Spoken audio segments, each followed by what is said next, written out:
जय हिंद साथियों, नमस्कार। तो आज का हमारा क्लास रहेगा पार्ट 3 और आज हम लोग पढ़ाएंगे भारत संसाधन एवं उपयोग। 2025 में जो भी छात्र छात्राएं एग्ज़ाम देंगे उनके लिए क्लास बेहद ज़्यादा इम्पोर्टेंट होने वाला है, क्योंकि इस क्लास में हम लोग एकदम इम्पोर्टेंट क्वेश्चन को देखेंगे। जो क्वेश्चन पूछा गया है पिछले साल, उससे पहले साल, बस वही सब प्रश्न यहाँ पे आपको देखने के लिए मिलेंगे। तो अगर आप चाहते हैं कि ज्योग्राफी का एक भी क्वेश्चन ना छूटे तो इस क्लास को एकदम कंप्लीट करते रहिए। और ये हमारा होने वाला है पार्ट 3 वीडियो। इसका मतलब हुआ कि एक क्लास पीछे और 2 क्लास पीछे, मतलब 2 क्लास हम पीछे पढ़ा दिए हैं और आज का हमारा क्लास होने वाला पार्ट 3 और ये 2025 क्रैश कोर्स के लिए चल रहा है। तो चलिए अब हम लोग निकलते हैं और जहाँ से कल पढ़ा दिए थे, देखिए बाबू, कल हमारा ये सब टोटल पढ़ाया हुआ है। इसमें थोड़ा सा लगा हुआ है, जानते हो कुछ ही एनिमेशन टाइम लगा, इसको तो नहीं मूव करे में। कहाँ बोले ना हम ये इतना लेगा जी, ऐसे हो वो। चलिए इसको पढ़ा लेते हैं पहले, है कि नहीं है। चलो बाबू, तो आज तुम लोग से थोड़ा सा पूछताछ कर लेते हैं पहले। तो बताइए, संसाधन मुख्य रूप से के प्रकार के? 2 प्रकार के। पहला संसाधन,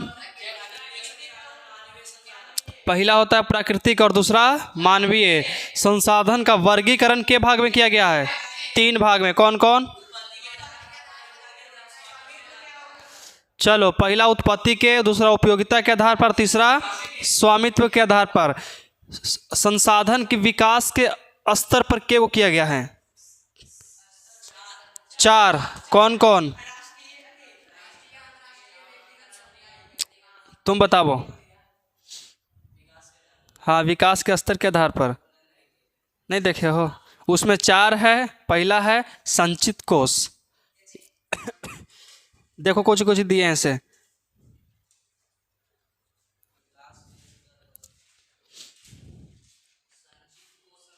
हाँ हाँ, पहला होता है संचित कोष संसाधन, उसके बाद दूसरा होता है भंडारण संसाधन, उसके बाद विकसित संसाधन, और एक और लास्ट वाला कुछ है जी, संभावित संसाधन। ऐसा में ये 4 प्रकार का संसाधन होता है कि नहीं? ये विकास के स्तर के आधार पर होता है। ठीक है, ये चारों आप लोग का हो गया ख़त्म। सिर्फ बताए हैं कि 4 को होता है, बल्कि 4 को पढ़ाया नहीं गया है क्योंकि ज़रूरत नहीं है। और आज हम लोग पढ़ेंगे, सबसे पहला क्वेश्चन है मिट्टी। और मिट्टी के बारे में हम कल आपको बताए थे कि मिट्टी कितने प्रकार के? 6 प्रकार के। सबसे उपजाऊ मिट्टी जलोढ़ मिट्टी, जो नदियों के द्वारा बहा कर लाया गया मिट्टी को जलोढ़ मिट्टी कहा जाता है। यहाँ तक कोई दिक्कत? नदियों के द्वारा बहा करके लाए जाने वाला मिट्टी को जलोढ़ मिट्टी कहा जाता है। यहाँ तो कोई दिक्कत नहीं। जलोढ़ मिट्टी के प्रकार के? 2 प्रकार के। सबसे पहला कौन सा? खादर, दूसरा बांगर। खादर मिट्टी किसे कहते हैं? नदियों के द्वारा, हाँ, मतलब जो मतलब प्रति वर्ष हर साल बाढ़ आता है जिस क्षेत्र में, उसमें खादर मिट्टी रहता है। और मान के चलो कि हमारे गांव में 1 साल बाढ़ आया, 6 साल 7 साल न पत्ता, तो उसमें होता है बांगर मिट्टी। मतलब कि कोई दिक्कत? यहाँ तक कोई दिक्कत नहीं। तो सबसे ज़्यादा उपजाऊ मिट्टी जलोढ़ मिट्टी। मिट्टी के प्रकार के? 6 प्रकार के। के प्रकार के? 6 प्रकार के। याद है कौन कौन? जलोढ़ मिट्टी, काली मिट्टी, लाल मिट्टी, लेटराइट मिट्टी, मरुस्थलीय मिट्टी, वन मिट्टी, है कि नहीं है? तो कल हम लोग पढ़ लिए थे किसके बारे में? तो जलोढ़ मिट्टी के बारे में पूरा रूप से क्लियर कर लिए थे कि जलोढ़ मिट्टी में सबसे महत्वपूर्ण फसल कौन सी लगता है? कपास लगता है। चलिए, कपास तो एकदम अकेले था।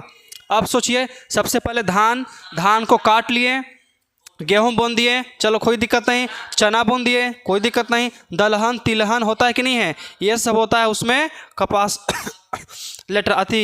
जलोढ़ मिट्टी में पाया जाता है। यहाँ तक कोई दिक्कत? ये हमारा जो पिछला क्लास था उस क्लास को हम लोग रिविजन कर रहे थे। अब निकलते हैं अपना काला मिट्टी। कौन सा मिट्टी जी? काला मिट्टी। और जानते हो काला मिट्टी का दूसरा नाम रेगुर मिट्टी होता है। आपसे ऑब्जेक्टिव पूछेगा कि बबुआ काला मिट्टी का दूसरा नाम क्या है? अच्छा, काला मिट्टी का खासियत बता सकते हो? काला मिट्टी का जो खासियत है क्या है? करिया रहता है। देखिए काला मिट्टी काला नहीं रहता है बल्कि गहरा भूरा रंग का होता है सुन में। अब काला का मतलब चटकार काला नहीं, गहरा भूरा रंग के, है कि नहीं है।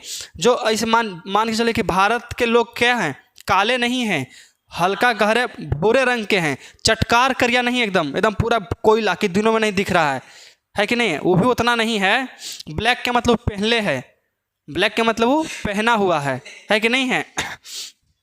अब देखिए और उसमें कुछ डिफरेंट है। इसका मतलब काला नहीं बल्कि सांवला है, थोड़ा डार्क में सांवला है कि नहीं है। उसी तरह से मिट्टी भी होता है, करिया नहीं होता है, बस एकदम डार्क में होता है, इसलिए उसको करिक्की मिट्टी कहते हैं।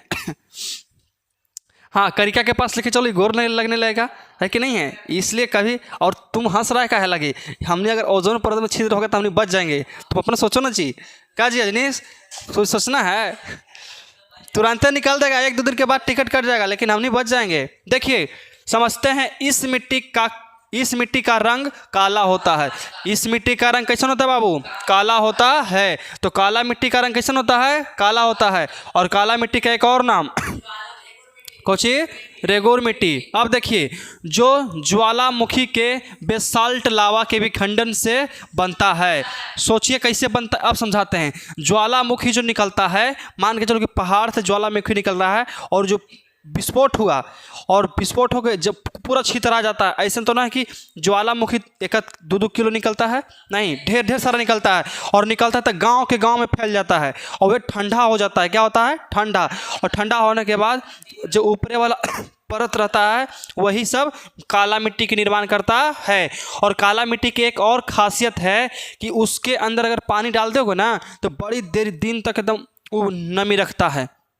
मतलब समझिए कैसे, धान वाला जो खेत है उसमें पानी लगता है तो जल्दी सूखता है नहीं। और कोई खेत होता है कि पर गया, अब पता नहीं चला कि परल है, उसको डीह कहते हैं। क्या कहते हैं, डीह। डीह के मिट्टी कैसे होता जानते हो, रात भर पानी पड़ा और सवेरे पानी गायब। हाँ, बलुई मिट्टी होता है, बलथर मिट्टी कहते हैं उसको, है कि नहीं। जैसे कितनों पानी पड़े, बालू पर पानी पता चलता है नहीं, उसी तरह से होता है। उसी तरह से उसका अपोजिट होता है काला मिट्टी। काला मिट्टी के अंदर अगर पानी चल जाना एक बार तो नमी बनाए रहता है, बड़ी दिन तक नमी बनाए रहता है। समझ में आया। अब देखिए इस मिट्टी के काला रंग होने का कारण उपस्थित एल्युमिनियम क्या है, एल्युमिनियम एवं लोहे के अयस्क हैं। एल्युमिनियम एवं लोहे के अयस्क है सुन में, एल्युमिनियम तथा लोहे के अयस्क। आपसे पूछेगा कि काला मिट्टी काला रंग क्यों दिखाई पड़ता है, किसके कारण, क्योंकि इसमें एल्युमिनियम और लोहे का अयस्क उपस्थित रहते हैं। और कहता है इस मिट्टी का दूसरा नाम रेगुर मिट्टी है। ये ऑब्जेक्टिव के लिए बहुत ज़्यादा इंपॉर्टेंट है बाबू, ऑब्जेक्टिव के लिए बहुत ज़्यादा इंपॉर्टेंट है, बहुत ज़्यादा एकदम। हर बार पूछता है कि बताइए रेगुर मिट्टी किसका दूसरा नाम है, काला मिट्टी के, ऐसे पूछ देगा काला मिट्टी का दूसरा नाम क्या है, रेगुर मिट्टी है। देखिए जो कपास जैसे तुमको बोल देवे कि काला मिट्टी इसमें सबसे ज़्यादा कौची, तो कपास। काला मिट्टी में कपास, क से काला, क से कपास, क से काला, क से कपास। मतलब कि कपास उसके खेती के लिए क्या है, सर्वाधिक उपयुक्त मानी जाती है। अभी देखो इतना उपयुक्त मानी जाती है ना है कपास की खेती के लिए कि जहाँ जहाँ काला मिट्टी है वहाँ वहाँ एकदम कोची होना निश्चित जरूरी है, कपास का खेती होना निश्चित है। कपास का मतलब रुआ, जो तुम कपड़ा पहने हो ना, उसे निहाली तोशक, रजाई, ये सब जो बनता है कपास से ना बनता है। हाँ तब इस मेहनत तो भी तो है। देखिए यह मिट्टी सबसे अधिक महाराष्ट्र, सबसे अधिक कहाँ, महाराष्ट्र। हम आपको बताए थे बबुआ कि इंडियन मैप आपके दिमाग में रहना चाहिए परमानेंट एकदम। जो इंडिया का जो नक्शा है, इंडिया का क्या है, नक्शा। हमको तो अभी अच्छा से पारने नहीं आता, लेकिन फिर भी आई कैन ट्राई दिस। इतना तक तो पार लेते हैं, अब इसके आगे ई वाला पार लेते हैं। कुछ कुछ तो लग रहा होगा अभी तक, है कि नहीं है। और इसके बाद यह वाली पोर्शन अभी बनाने के लिए सीखना है, वो अभी निर्माण होने के लिए गया है, निर्माण हो जाए कुछ दिन में। तो देखिए बाबू यहाँ पे कहता है सबसे ज़्यादा महाराष्ट्र। तो महाराष्ट्र है कहाँ पे बबुआ, तो महाराष्ट्र आपका यहाँ पे है। कहाँ पे है, यहाँ पे है। और महाराष्ट्र के सटे यहाँ पे गोवा है। क्या है? गोवा, केरल और केरल और महाराष्ट्र के बीच में गोवा तनि सुन के एकदम है कि नहीं है? अब देखिए कहता है गुजरात, तो ये हमारा टोटल एरिया क्या है? गुजरात है। क्या है? गुजरात। तो सबसे ज़्यादा कहाँ पाया जाता है बाबू? महाराष्ट्र। उसके बाद गुजरात, कर्नाटक। तो कर्नाटक कहाँ पे है? तो कर्नाटक एजे पड़ी के बगल में है, कर्नाटक इसी के बगल में है। आए सुन में कोई दिक्कत यहाँ तक? कोई दिक्कत नहीं। फिर कहता कि आंध्र प्रदेश, तो एपी यहाँ पे बाबू, यहाँ पे खड़ी सीधे आंध्र प्रदेश है, कोई दिक्कत? आंध्र प्रदेश भी है। तथा तमिलनाडु, तमिलनाडु सबको जानता है कि सबसे नीचे वाला भाग है तमिलनाडु, तमिलनाडु। ऐसा सुन में भारत का सबसे दक्षिणी राज्य तमिलनाडु, और भारत का सबसे उत्तरी राज्य हिमाचल प्रदेश नहीं बबुआ, जम्मू एंड कश्मीर, लेह लद्दाख। भारत का सबसे पश्चिमी राज्य गुजरात, भारत का सबसे पूर्वी राज्य अरुणाचल प्रदेश। देखो यहाँ तक कोई दिक्कत है? अब समझिए, कहता है कि तमिलनाडु जैसे राज्यों में मिलती है इस मिट्टी पर कपास, कौची है? कपास के अलावा गन्ना, प्याज, गेहूँ एवं अन्य फसल, मतलब कई प्रकार के फसल उपजाई जाती है।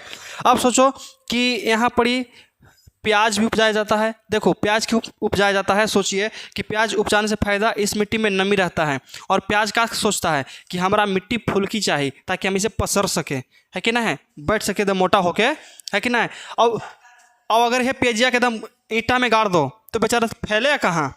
फैले का मौका मिलेगा नहीं। तो उसको मिट्टी चाहिए एकदम हल्का, है कि नमी वाला। कितनी फैल जाए, हटो ना जी हटो, हमको तो फैले दो, इधर फैले दो, बैठे दो, है कि नहीं है? समझ में आया?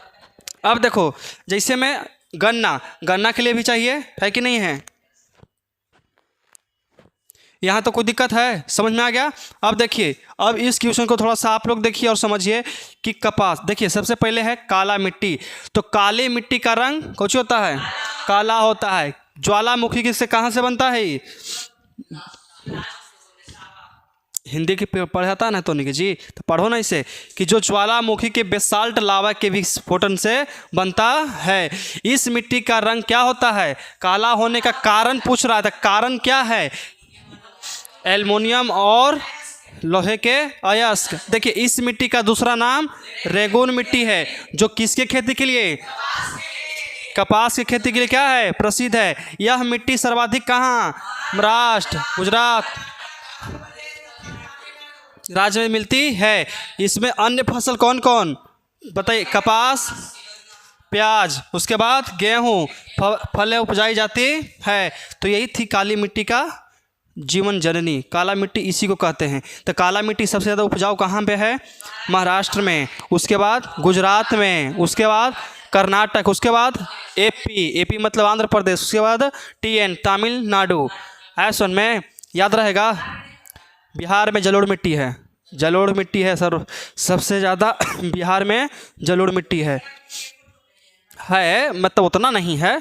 और करिका मिट्टी भाग गया यहाँ से, है लेकिन उतना नहीं है। तो उन्हें नहीं देखता है कि चल करिकी मिट्टी से बाल धोते हैं। यहाँ का कोई बाल नहीं धोता करिकी मिट्टी से, धोता है गोरखी से धोता है, करिकी से धोता है। भूअर का लड़का, देखो इधर कोई दिक्कत नहीं ना? समझ में आ गया?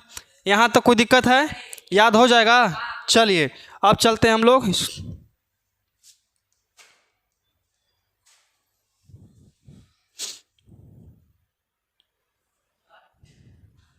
अब देखिए, ये पढ़ाया वाला था का जी? पढ़ाया हुआ था ना शायद। लेटेराइट मृदा कहाँ पाई जाती है? नहीं पढ़ा था ना। देखिए लेटेराइट मिट्टी सबसे पहला बताए थे जलोढ़ मिट्टी, उसके बाद काली मिट्टी, दोनों पढ़ा दिए। उसके बाद लेटेराइट मिट्टी। तो लेटेराइट मिट्टी जो इम्पोर्टेंट है। और वन मिट्टी, तो वनीय मिट्टी पूछवे नहीं करता कभी, क्यों पढ़ाएं, है कि नहीं है? आप अगर रेगुलर बैच में पढ़िएगा तब पढ़ावल जाएगा, लेकिन अभी पढ़ाने से फायदा है? कोई फायदा नहीं है। देखिए लेटेराइट मृदा कहाँ पाई जाती है, पहले देखिए कि भारत के कहाँ कहाँ पाई जाती है। उसके बाद कहता है में कौन कौन सी फसलें लगाई जाती है। एक में कौची फसल है जो लगाया जाता है।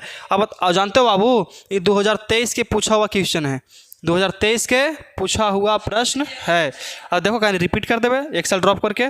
देखिए लेटेराइट मृदा मुख्य रूप से दक्कन की पहाड़ियों में, दक्कन की पहाड़ी में, साउथ मतलब कि सबसे नीचे दक्कन का एक पहाड़ी है, वहीं पे सबसे ज़्यादा यह मिट्टी प्राप्त होता है। अब देखिए जैसे मैं कहूँ कर्नाटक, केरल, उड़ीसा और असम के कुछ भाग में भी पाया जाता है। और देखिए इस मृदा में मुख्य रूप से चाय की खेती, किसकी खेती? चाय, उसके बाद कहवा, उसके बाद काजू, उसके बाद रबर तथा नारियल का भी इस्तेमाल, नारियल की खेती की जाती है। यहाँ तक कोई दिक्कत? समझ में आया? इसमें समझना कुछ है जी, कितना आसान है। लेटेराइट मिट्टी, कहवा एक फल होता है, ऐसा में कहवा। रबर जो समझ रहा है ना, प्लास्टिक पर लगता है कुछ रबड़, आए हाँ हाँ, मिठाइया वाला डिब्बा पर कुछ रबड़ लगता है, वह सब रबड़ है। ऐसा में कोई दिक्कत? वो सब रबड़ का खेती होता है। रबड़ का खेती कैसे होता है जानते हो? रबड़ का खेती मतलब पेड़ रहता है, उस पेड़ के छाल को छील देता है, वहाँ पे उसका दूध बनता है और दूधवा जमा करके और तब उसको बनाता है। ऐसा नहीं कि रबड़ इसी बनता है, रबड़ दूध से बनता है। इसका मतलब खाए मत लगना उसमें, है कि ना है? देखिए तो एक सबसे पहले कहाँ कहाँ पाया जाता है लेटेराइट मिट्टी? मैप के थ्रू बताओ। कहता कर्नाटक तन नीचे, उसके बाद केरल तन नीचे ही, उड़ीसा साइड में, असम उस साइड, ऊपर सेवन सिस्टर में असम है कि नहीं? सेवन सिस्टर में असम है। कोई दिक्कत यहाँ तक? कुछ पाए जाते हैं। और इस मृदा में मुख्य रूप से चाय की खेती। बताओ बाबू, चाय की सबसे ज़्यादा खेती कहाँ? पूरे विश्व में सबसे ज़्यादा चाय की खेती कहाँ की जाती है? अरे गधा, विश्व पूछ रहे हैं, भारत नहीं। सबसे ज़्यादा चाय की खेती किस देश में होता है? अपना भारत देश में। ऐसा में पूरा भारत देश में चाय की खेती सबसे ज़्यादा प्रचलित है। ऐसा में कोई दिक्कत? चलिए उसके बाद कहवा, काजू, रबड़ तथा कौची नारियल की खेती की जाती है। यहाँ तक कोई दिक्कत? समझ में आया जी? यानी प्रॉब्लम? चलो याद हो जाएगा ना मनीष बाबू? देखो आज हमारा प्राकृतिक संसाधन खत्म हो जाएगा और कल हम लोग पढ़ेंगे जल संसाधन। क्या पढ़ेंगे? जल संसाधन। ये खंड क था।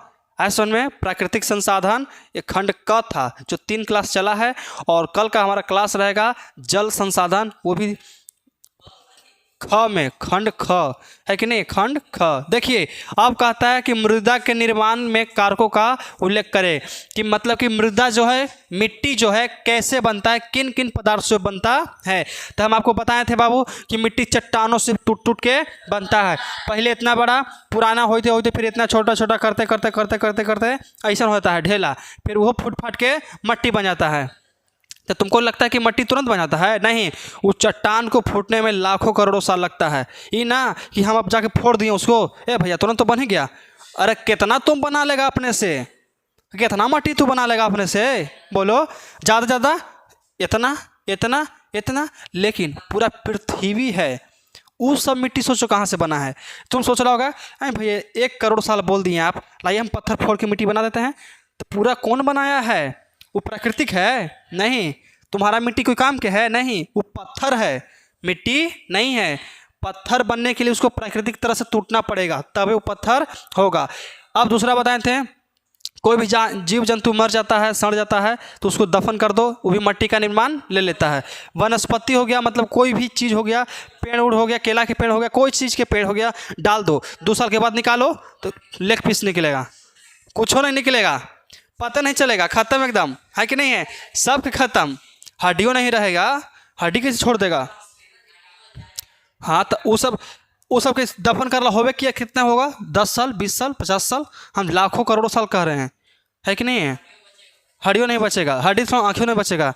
कोई दिक्कत है यहाँ तक? तो देखिए इसमें कहता क्या है, मृदा निर्माण के कारक वहाँ उपस्थित मौलिक चट्टान, जो कुछ होता है मौलिक चट्टान, मतलब कि चट्टान का सबसे अहम भूमिका होता है। अब देखिए कहता है जैसे चट्टान की क्षेत्र, जलवायु, कुछ जलवायु जलवायु है कि नहीं है? बताओ जलवायु कैसे हो जाता है कि नहीं है? बाढ़ के द्वारा भी मिट्टी लाया जाता है। अब तुम्हारा घर बना है, तुम्हारा घर बना है, अब तुम देखोगे ना तो वहाँ पर ईटा उटा था, अब गते गते टूटी फूटी सब घर फूटा होगा तो अपने अपने धूरी हो गया होगा, मट्टी के निर्माण ले लिया होगा, है कि नहीं है? तो कैसे हुआ? तुम फोड़ा है तब ना, उसी तरह से होता है, प्राकृतिक तरह से होता है। अगर तुम घर छोड़ देता हो अपना तो 100 साल 200 साल में अपने अपने मट्टी में मिल जाता है कि नहीं है? अपने अपने दीवार का होता, सड़ जाता, गल जाता, सब हो जाता। तब अब देखो वनस्पति इस सही है। उसके बाद सूक्ष्म जीव, अरे कोई तनी कीड़ा पकौड़ा मर गया हो गया, चलो भाई ओखनियों के पनीर बन गया। अब देखो तथा जीवाणु तथा मृदा निर्माण में लगने वाले समय सबसे ज़्यादा अहम भूमिका निभाती है, क्योंकि समय नहीं रहेगा और मिट्टी का निर्माण असंभव है। ऐसा सुन में तो आपसे पूछेगा कि मिट्टी का निर्माण के लिए प्रमुख कारण क्या है? चट्टान है, वनस्पति है, जल परिवर्तन है और बहुत कुछ है कि नहीं? सूक्ष्म जीवाणु है, मरल कुछ ही है, जानवर ही सब है, सब कुछ हो सकता है कि नहीं है? आए वनस्पति, इस सब से ही क्या होता है? मिट्टी का निर्माण। वनस्पति का मतलब समझाओ उसको जाके। पेड़ पौधा ही सब कुछ में आता है। कहाँ पढ़ता था 9वां में जी? स्याही पिया जाता था, स्याही पिए। देखो लेकिन अब देखिए कहता है, देखिए ये क्वेश्चन पूछा हुआ है 2021 में और आपके, हाँ ये पूछा हुआ था 2021 में क्वेश्चन पूछा हुआ है और ये 2025 है, मतलब आने का संभावना है। तो देखिए बाबू कहता है कि पवन अपर्दन। अपर्दन का मतलब होता है बाबू मिट्टी एक जगह से दूसरे जगह कट के चल जाना, उड़ के चल जाना, बह के चल जाना, दह के चल जाना, उस तरह का होता है कि नहीं है? कहता है पवन अपर्दन वाले क्षेत्र में कृषि की कौन सी पद्धति उपयोगी मानी जाती है? मतलब कहता है कि जहाँ पे पवन अपर्दन होता है, पवन का मतलब क्या कोई लड़का के नाम है? नहीं, पवन का मतलब हवा। क्या? हवा। अब आपको एक फोटो दिखाते हैं, कुछ दिखाएंगे फोटो, टोनी की फोटो नहीं है, देखो आइए, आपका इंतज़ार था, देखिए। अरे ऊर्जा, अरे बबुआ पवन ऊर्जा नहीं सिखा रहे हैं, यहाँ पे हम आपको पवन अपर्दन बताएंगे। पवन अपर्दन, सोचिए बबुआ कि यहाँ पे ये सब घूमता होगा, ये सब घूमता होगा, छोटा मोटा पंखा इसे घुमाते हो तो कितना हवा देता है कि ना है? और लम्हर लम्हर डैंड रख ले है, आ एक दो गो नहीं पूरा भरल है, तो ये सब घूमता होगा तो क्या हवा नहीं देता होगा? देता है। प्लस में और क्या होता है कि जब हवा चलता है, इतना हवा चलता है कि ये सब के हिला देता है, ये सब के हिला देता है। और ये सब कहाँ होता है? रेगिस्तान में होता है सबसे ज़्यादा। कहाँ? रेगिस्तान पे, जहाँ कुछ उपजाया नहीं जाता है। अब देखिए ये जो आपको पूरा ज़मीन दिख रहा है, इस पर छोटा छोटा लगाया है कौची? पौधा। क्यों लगाया गया है बता सकते हो? सोचिए कि अगर ये सब नहीं रहेगा तो आंधी चलेगा। क्या चलेगा? आंधी। और इतना आंधी चलता है, इतना ज़्यादा आंधी का मतलब हवा, आंधी का मतलब हवा। तो यहाँ से सब रहेगा, बालू ये सब रहता है, ये सब मिट्टी कुछ रहता है, बलथरे रहता है, तो हवा चलेगा और पूरा मिट्टी के एक जगह से दूसरा जगह लेके चल जाएगा। और एक समय आएगा कि साल 2 साल 3 साल ये सब के नीचे से भी कुछ करेगा, खोद के निकल देगा और ये सब बेचारा ढाएँ ढाएँ एक दूसरे पर गिरने लगेगा। इसीलिए उसमें अब कौन सा पद्धति अपना जाती है? तो पट्टिका पद्धति। पट्टिका पद्धति का मतलब हमारा कोई खेत होता है, कोची है, मान के चल के ऐसे हमारा कोई खेत है, ऐसा सुन में ये हमारा कोई कोची है, खेत है, तो इसमें पतला पतला घास लगा देंगे, पतला पतला घास। और घास लगा देंगे तो क्यों लगाएंगे?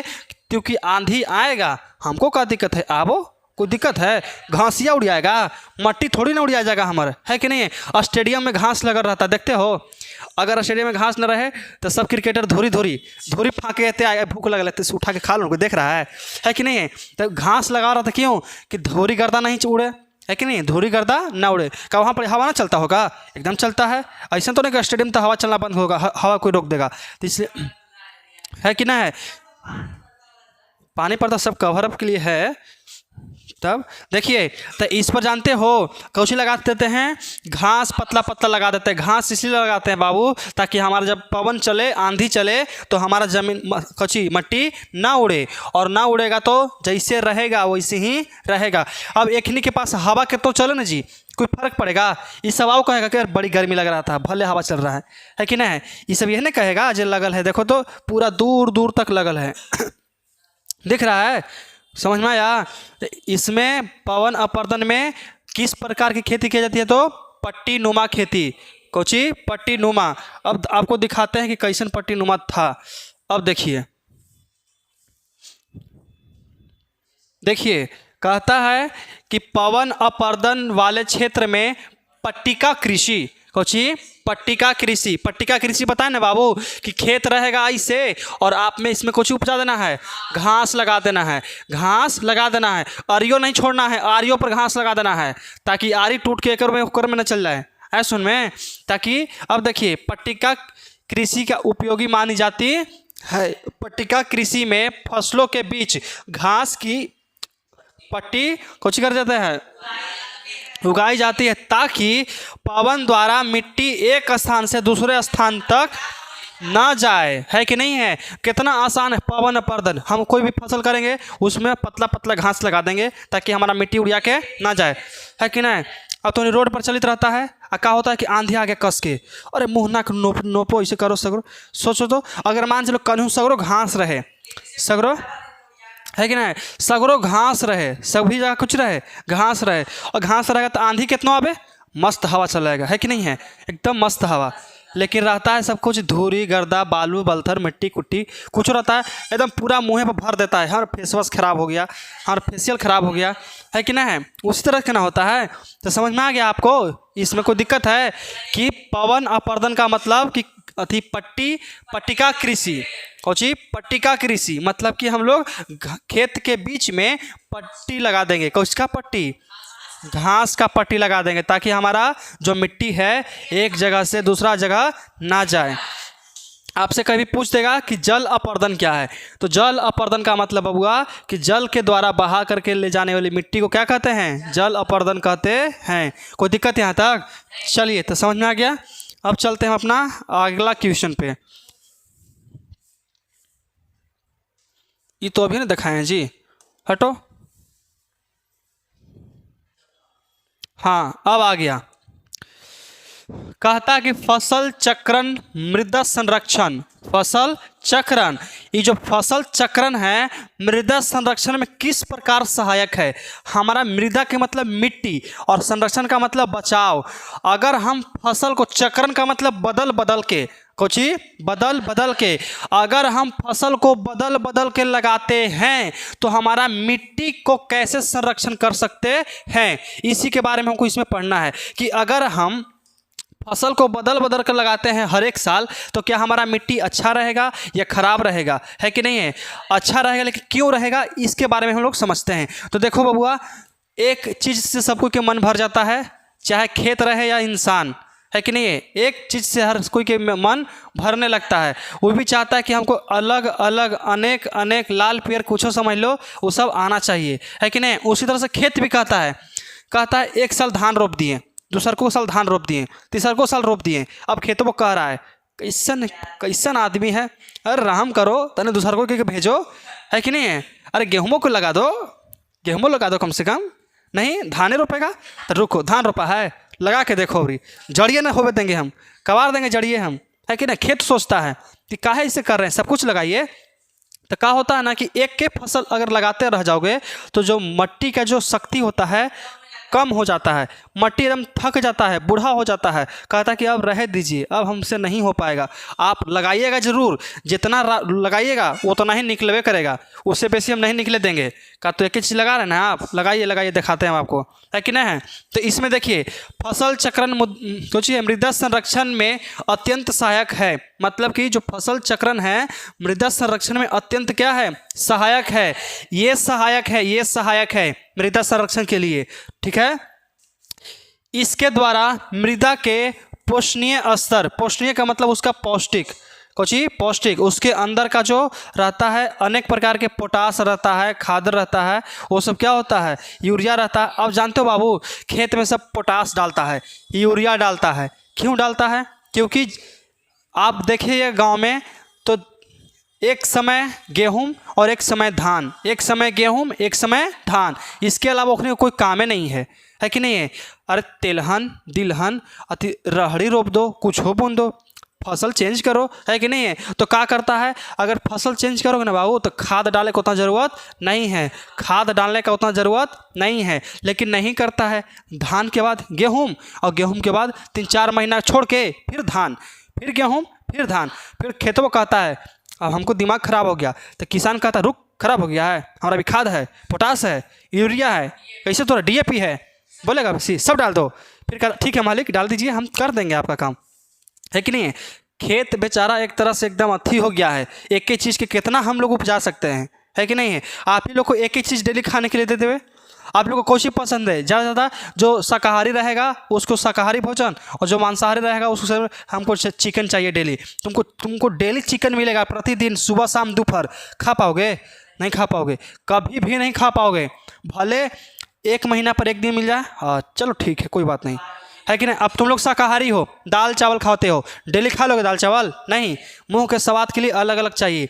तो ओखनी के स्वाद नहीं लगता है, ओखनी सोचता है कि ठीक है धान रोप दिए ना है, ठीक, गेहूँ रोप दिए, ठीक, अगला साल धान रोप दीजिए, कोई दिक्कत नहीं है, लेकिन गेहूँ मत रोपिए। गेहूँ की जगह आप हमको बुन दीजिए, चना डाल दीजिए, तीसी बुन दीजिए, है कि नहीं है, तेलहन सरसों बुन दीजिए, है कि नहीं है, राहड़ बुन दीजिए। क्या हो गया, हम लेके चल जाएंगे कि आप ही को देंगे, है कि नहीं है। तो फसल को हमेशा बदल बदल के लगाया जाता है ताकि हमारा जो खेत है एकदम स्ट्रांग रहे, 2-4 गो आदमी से लड़ सके, है कि नहीं है। चलिए अब कहता है पोषणीय स्तर में कुछ है बरकरार रखा जा सकता है। अब देखो खेतों में लगातार गेहूं, कपास, मक्का, आलू आदि उपयोग उगाने से मृदा में पोषणीय स्तर क्या होती है, पोषणीय स्तर में कमी हो जाती है। मतलब कहता है कि लगातार अगर एक ही चीज़ लगाते रह जाओगे ना तो मिट्टी का जो पोषण है वो कम हो जाता है। क्या हो जाता है, कम हो जाता है। तथा पोषक तत्वों को पुनः प्राप्त करने के लिए फसल चक्रण की आवश्यकता के अंतर्गत तिलहन, कोची है तिलहन, तिलहन का मतलब जिससे तेल निकलता हो, कोची तेल, और दलहन का मतलब जिसे दाल के पौधे की खेती किया जाता है। ऐसा में अगर खेत का उर्वरता या तो उसका पोषण शक्ति बनाए रखना है तो क्या करना है, सब फसल को छोड़ के 2-3 साल दलहन और तिलहन उपला लो, दलहन और तिलहन, आपका खेत के रेस्ट मिल जाएगा और खेत आपका 1-2 साल में एकदम तैयार हो जाएगा, बम्फर हो जाएगा। फिर कहेगा कि हाँ अब सूत के उठे हैं, रुको हम, है कि नहीं है। इसीलिए कुछ ही है फसल चक्रण मृदा संरक्षण के लिए आवश्यक है। और ये बाबू पूछा हुआ प्रश्न है कई बार, ये पूछा हुआ प्रश्न है कई बार। आप लोग क्वेश्चन बैंक खोल के देख लीजिएगा, गाइड खोल के देख लीजिएगा, BBD खोल के देख सकते हैं कि ये जो प्रश्न है मृदा संरक्षण के लिए फसल चक्रण मृदा संरक्षण में किस प्रकार सहायक होता है। अगर पूछ देवे डायरेक्ट ना कि फसल चक्रण क्या है, बता दो सीधे, यही लिख देना है फसल चक्रण क्या है कि नहीं है, फसल चक्रण क्या है। आपसे पूछ देगा बाबू कि मृदा का संरक्षण हम कैसे कर सकते हैं, कैसे कर सकते हैं, तो फसल चक्रण से कर सकते हैं। यहाँ तो कोई दिक्कत है, समझ में आ गया। चलिए तो अब हम लोग चलते हैं अपना नेक्स्ट क्वेश्चन की तरफ, याद हो जाएगा ना टोटल। अब देखिए आता है डेल्टा खेती। क्या है, डेल्टा, डेल्टा खेती सबसे ज़्यादा उपजाऊ मानी जाती है। डेल्टा मिट्टी जो है सबसे ज़्यादा उपजाऊ मिट्टी मानी जाती है, क्योंकि डेल्टा मिट्टी को ही जलोढ़ मिट्टी कहा जाता है। अब समझिए कैसे कहा जाता है। देखिए बाबू लिखा हुआ है कि डेल्टा मृदा की विशेषता लिखिए, डेल्टा मृदा की विशेषता को लिखिए। तो डेल्टा मिट्टी आखिरकार बनता कहाँ है उसको समझना है। तो आपको एगो नदी दिख रहा होगा, एने से बहित बहित आ रहा है, दिख रहा है आपको, एने से बहित बहित आ रहा है। और क्या हुआ है ना, इसके साथ नाइंसाफ़ी हुआ है। क्या हुआ कि बेचारा इधर से निकल गया पानी लेके, तनी सुन, उधर से आ रहा था सही सही, देखो यहाँ सही से जा रहा है ना, लेकिन यहाँ आते ये पहले छोटा मुंह से निकल रहा था, एने एकदम छितर गया, एकदम पूरा कुछ हो गया, छितर गया। तो क्या हुआ जानते हो, क्या हुआ कि पनिया डिवाइड कर दिया, इधर थोड़ा सा पानी चल गया, इधर भी चल गया, इधर भी चल गया, और इधर भी जा रहा है। तो सोचिए कि 10 लीटर पानी इधर से आ रहा था, अब 5 भाग में बट गया, तो 2-2 लीटर ना चाहिए। अब बाकी, अच्छा ये बताइए जल जो है मिट्टी लाता है कि ना लाता है, लाता है। तो सोचिए ई सब तो पानी लेके निकल गया और ई सब जो मिट्टी बच गया इसी को कहते हैं डेल्टा मिट्टी। क्या कहते हैं? डेल्टा मिट्टी। समझ में आया? इस तरह का आकार देखो तो यहाँ से इससे ना बनले है, ये डेल्टा के संकेत है कि ना है, तो इसी को कहते हैं कौची? डेल्टा मिट्टी। और नदियों के द्वारा बहा करके लाई जा रही है इस मिट्टी के, तो इसीलिए इसको क्या कहते हैं? जलोढ़ मिट्टी भी कहा जाता है। तो डेल्टा मिट्टी या तो जलोढ़ मिट्टी, तो सबसे ज़्यादा उपजाऊ मिट्टी डेल्टा मिट्टी क्यों हो रहा है? क्योंकि यही जलोढ़ मिट्टी है कि नहीं है? जो नदियों के द्वारा बहा कर लाई जाने वाली मिट्टी को क्या कहते हैं? जलोढ़ मिट्टी कहते हैं। आए हाय सही बात है। हाँ ये है। वो सब भी कुछ उगा के देखना, कुछ फेंक दो जम जाएगा, कुछ फेंक दो ना जी, तुम गिर जाना ना, जम जाना तुम, है कि नहीं है? देखो इधर, अब देखिए डेल्टा मृदा निम्नलिखित विशेषताएं हैं। सबसे पहला देखते हैं, यह मृदा सबसे अधिक उपजाऊ होती है। तो डेल्टा मिट्टी की विशेषता बताना है बाबू कि डेल्टा मिट्टी की विशेषता क्या है? सबसे ज़्यादा पियांक नहीं जी, सबसे ज़्यादा कुछ होता है उपजाऊ।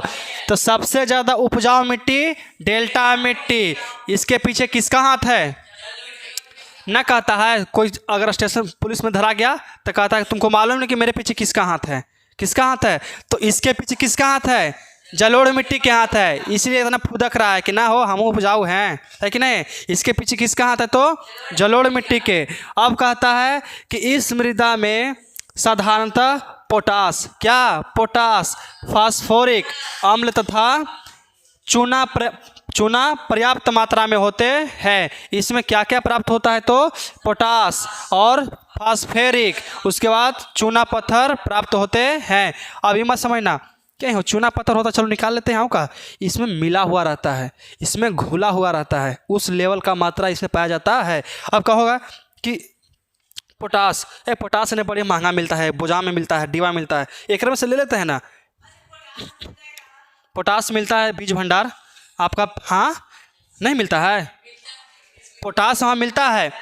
तो हाँ भाई गधा आदमी, देखो यहाँ पे कुछ है फास्फेरिक है, गधा है ना, वो सोचता है कि चेहरे से ये है।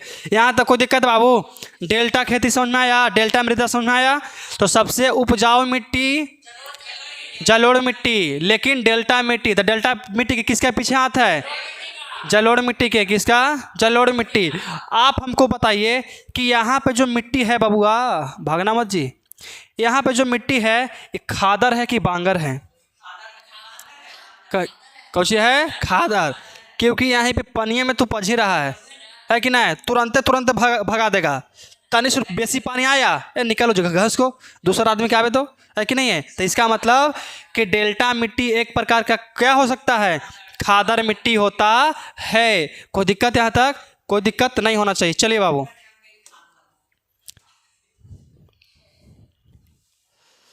समुच्च कृषि से आप क्या समझते हैं? समुच्च कृषि से आप क्या समझते हैं? तो समुच्च कृषि बहुत ज़्यादा आसान है। समुच्च कृषि बहुत ज़्यादा आसान है। समुच्च कृषि का मतलब वो पहाड़ के ऊपर खेती किया जाता है। मान के चले कि हमारा ऐसे कुछ ही है, पहाड़ है, तो ऐसे खेती होता है समुच्च कृषि। इतना दूर बचल जगह इसमें होता है कुछ समुच्च कृषि। गेहूँ नहीं, उसमें गेहूँ ही सब नहीं होता है, सब उसमें चाय होता है, इलायची सब होता है। आया सुन में? अब देखिए यहाँ पे अभी मत समझना कि भैया तू गिर जाएगा, नहीं, 15-20 फीट के गैप होता है। अब 15-20 फीट के गैप पर समुच्च कृषि के लास्ट में आपको फोटो दिखा देंगे। देखिए कहता है कि मिट्टी की सतत गुणवत्ता बनी रहे, इसके लिए वर्षा जल का संचयन, कुछ है भूमि पृष्ठीय जल का संरक्षण, भूमिगत जल के पुनः पूर्ति के साथ साथ पहाड़ी क्षेत्रों में सीढ़ी नुमा हम बता ना जी। देखो तो इस सीढ़ी के आकार क्या है कि नहीं है? तो सीढ़ी नुमा खेती की जाती है। इसमें कहता है कि देखिए बबुआ, आप समझिए क्या होता है ना कि यहाँ पे क्या हुआ, पानी भरा, तो यहाँ पर कुछ दिन पानी रहा, खोल दिया, इसको दे दिया, ठीक है। ये भी कुछ दिन पानी रखा, ये भी कुछ दिया, इसको दे दिया, इसका भी हो गया तो इसको दे दिया। मतलब एक ही पानी से सब कुछ कर लिया, है कि नहीं? एक ही पानी से सब कुछ कर लिया। अब इन्हें तुम्हारा खेत हो गया, हाँ 6 दिन के बाद हमरो पटा देना, है कि ना, 6 दिन के बाद हमरो पटा देना। और यहाँ कुछ नहीं, मतलब कि इस सब की गुणवत्ता एकदम बनी रहती है, कुछ रहती है एकदम बनल रहता है, इसमें कोई भी अपने आप पट भी जाता है, सब काम एकदम अच्छा से हो जाता है। आई नहीं कि इस समय भार पड़ता है बेसी। लास्ट में हमको दिखाते हैं, देखिए जिसे समुच्च कृषि कहते हैं। इस विधि द्वारा मिट्टी की उर्वरता शक्ति एवं संरक्षण साथ साथ हो जाती है। आया सुन में, इस मिट्टी में उर्वरता और संरक्षण क्या होता है, साथ साथ हो जाती है। क्योंकि यहाँ पे संरक्षण का मतलब बोला है कि हो न हो, इसमें फसल चक्रण का प्रयोग किया गया होगा, तो हमेशा अलग अलग फसल इसमें उपजाया जाता है। ये नहीं कि इलायची तो इलायची उपजा रहे हैं कि अधिक कहुआ तो कहुए उपजा रहे हैं, ऐसा नहीं, इसमें हमेशा अलग अलग फसल। तो समुच्च कृषि आपसे पूछेगा तो बोल दीजिएगा कृषि की वैसी पद्धति जिसमें हम लोग सीढ़ी नुमा कृषि करके कि कोई भी फसल उपजाते हैं, उसमें क्या कहते हैं, समुच्च कृषि कहा जाता है। क्या कहते हैं उसको, समुच्च कृषि कहते हैं। यहाँ तक कोई दिक्कत है, याद हो जाएगा, छोटा छोटा डिफिनेशन है बाबू, इतना तो याद कर ही सकते हो।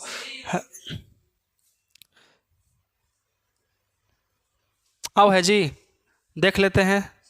ख़त्म, आज का क्लास हमारा यहीं समाप्त होता है। और हम आपको थोड़ा सा समुच्च कृषि दिखा देते हैं, है कि नहीं है। उनको बोलिए हॉटस्पॉट चालू करने के लिए।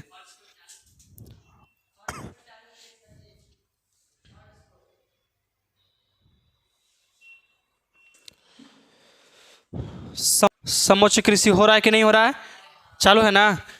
देखिए समुच्च कृषि का मतलब देखो तो, इतना दूर गहिरा छोड़ दिया है, फिर उसके बाद ऊपरे, फिर उसके बाद इस पर, उसके बाद उस पर।